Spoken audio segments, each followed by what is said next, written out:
साथियों, क्लास 11 के political science की कक्षा में आपका स्वागत है।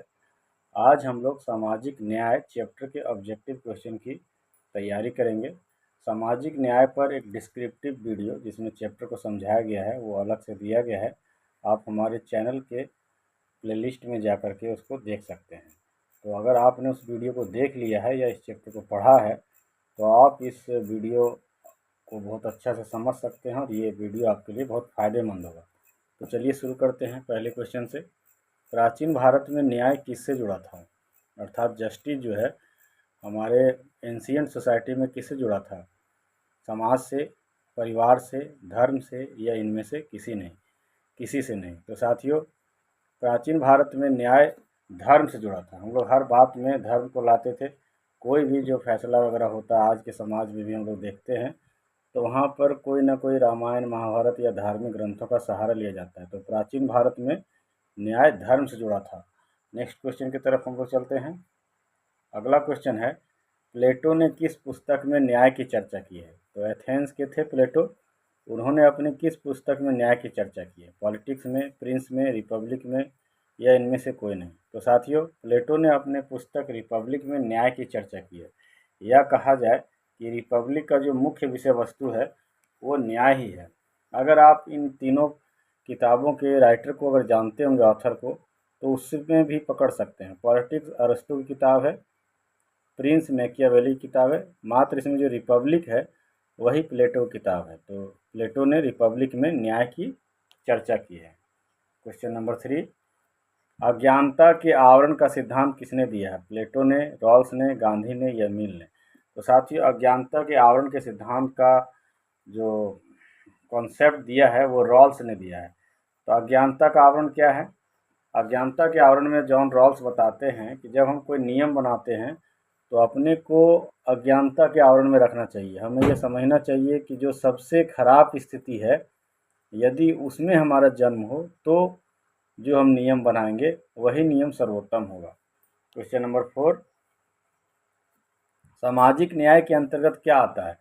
सभी के लिए पोषक आहार, आवास, शुद्ध पेयजल या इनमें से सभी। तो साथियों, सामाजिक न्याय में ये तीनों चीज़ आएगा तो हमारा आंसर होगा इनमें से सभी। क्वेश्चन नंबर 5, सामाजिक न्याय के लिए सरकार ने क्या कदम उठाए हैं अभी तक?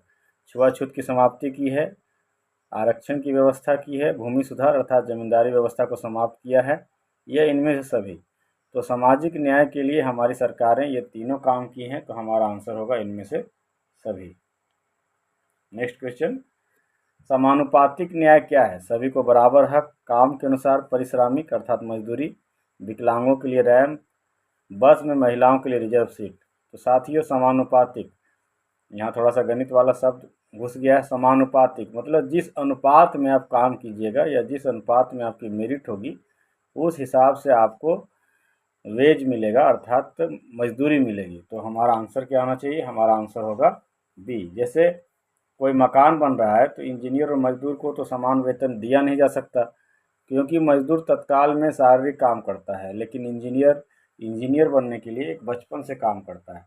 तो इस प्रकार का न्याय जो है वो समानुपातिक न्याय है। क्वेश्चन नंबर 7 होना चाहिए, यहाँ 8 हो गया है। ये थ्योरी ऑफ जस्टिस नामक पुस्तक किसने लिखी?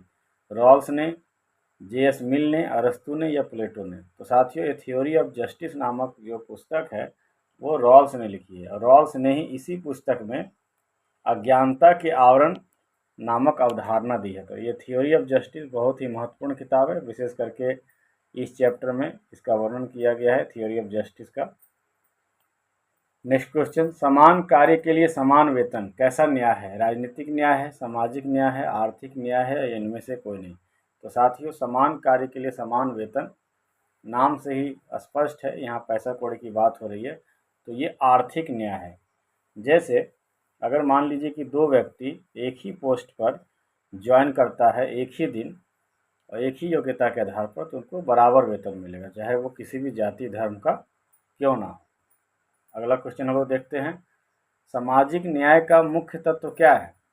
अवसर की समानता, विधि के समक्ष समानता, नैतिकता या मुक्त बाजार। तो साथियों, सामाजिक न्याय अवसर की समानता पर बल देता है। सामाजिक न्याय कहता है कि सभी को बराबर अवसर दे दो और उसके बाद वो अपने ज़िंदगी को बेहतर बना लेगा। विधि के समक्ष समानता भी एक तरह का सामाजिक न्याय है, लेकिन नैतिकता भी सामाजिक न्याय में ज़रूरी है। मुक्त बाज़ार की भी उदारवादी लोग बात करते हैं, लेकिन इसमें सबसे सटीक आंसर जो है वो अवसर की समानता है। मुक्त बाज़ार की बात पश्चिमी देशों में और उदारवादी या पूंजीवादी लोग ज़्यादा करते हैं। नैतिकता की बात धार्मिक लोग ज़्यादा करते हैं। विधि के समक्ष समानता एक तरह का क्या बोल सकते हैं हम लोग, विधि के समक्ष समानता जो है एक तरह का वैधानिक समानता है।